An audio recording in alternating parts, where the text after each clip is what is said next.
magiging change dyan is mas magiging komportable ang mga travelers natin going in and out of Cavite through our gateway, which is the Binoli Port.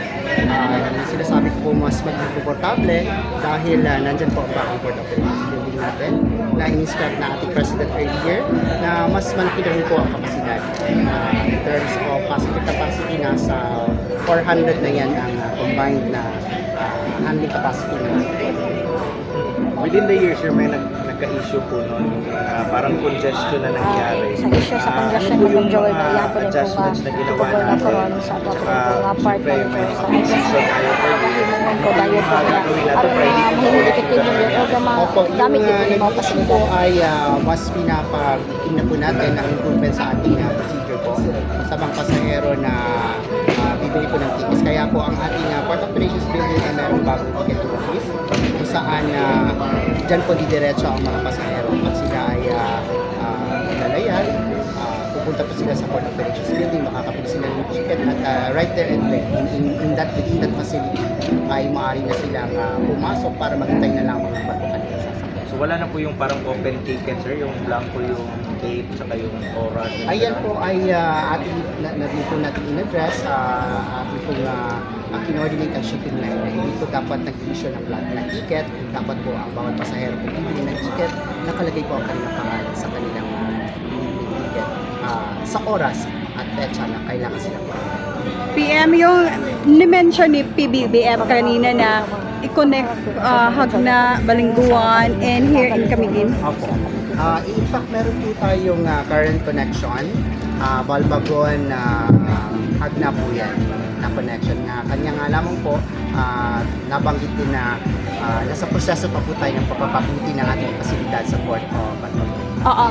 Follow up lang po, yung sinabi din kasi may Plaridel to Siquijor. Siquijor to Plaridel. May Plaridel Misamis Occidental to Camiguin po ba? May mga meetings po kami na tinitingnan na po natin kung paano po mako-connect ang ating Camiguin to Siquijor at kasama rin po dyan ang ating mga pantalan sa mainland Mindanao sa nasasakop na DPA, specifically ang Balinuan at din po sa Cagayan de Oro. So, meron na po tayong mga exploratory na mga meetings para po makonect po tayo sa mga magagandang mga tourist destinations po ng ating bansa. Yes, sir, itong Binoni Port Light Craft Landing Station, ano yung magiging papel nito sa po? Ating Binoni Lightcraft Landing Station po, una po ay meron po tayong mga instances kasi na kailangan ng emergency response. Ang ating mga vessels po sa emergency response ay maliliit po na kaya ng watercraft. So kailangan po natin ng ganitong pasilidad para mas mabilis po nilang ma-execute ang kanilang emergency response. Halimbawa, dyan yung pagdadala ng mga responders natin, isa din po yun. At pangalawa po, alam naman natin na ang Isla ng Camiguin ay minamarket po natin bilang isang world-class tourism. So, ang pagbubukas po ng ating light craft ay nagbubukas sa Camiguin sa buong mundo na mga banyagong turista at mga domestic natin na turista pupunta sa Camiguin at dala-dala ang kanilang mga light crafts, pagkakita ng ayate or mga similar na watercrafts. May launch po. Ano, pwede po sila maka-in-house ba't magbabayad lang po? Opo, meron po tayong sistemang nilatag po para sa mga gusto pong gumamit ng ating nightcraft at sa mga susunod po na araw ay ipapaalam po natin sa publiko kung paano po natin sistemang iyan ma-avail. Kaya balikan ko lang yung Port of Binoni natin. You were mentioning bago na yung pasilidad natin. In times of emergency po ba, syempre hindi natin maiiwasan ng mga stranded na pasahero. Are we capable of housing them? Opo, ang ating Port of Binoni ay capable po na mag-house kapag meron po mga stranded na passengers at capable din po yung mga tao na sila po ay gabayan at asikasuhin pag meron pong mga meron pong inclement weather na nangyayari po. So, even po ang ating port operations building ay meron po siyang accommodation facility na ina-anticipate po ang mga stranded na scenarios po para sa ating mga pasahero. PM, why Camiguin may light craft? How about other places of Northern Mindanao? And this is the first time po? Opo, pwede po natin sabihin na simula lamang po yan. Nakikita po natin ang pangangailangan para sa mga light craft. At i-confirm po natin na first po yan in the Philippines. At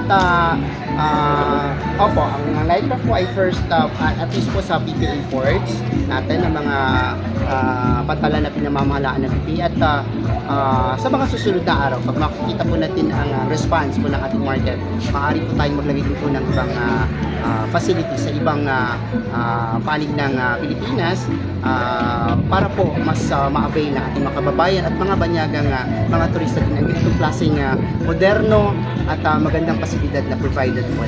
Pilot po si Camiguin On PPA, sa PPA. On light craft po, Yeah. una po siya sa Whole Philippines.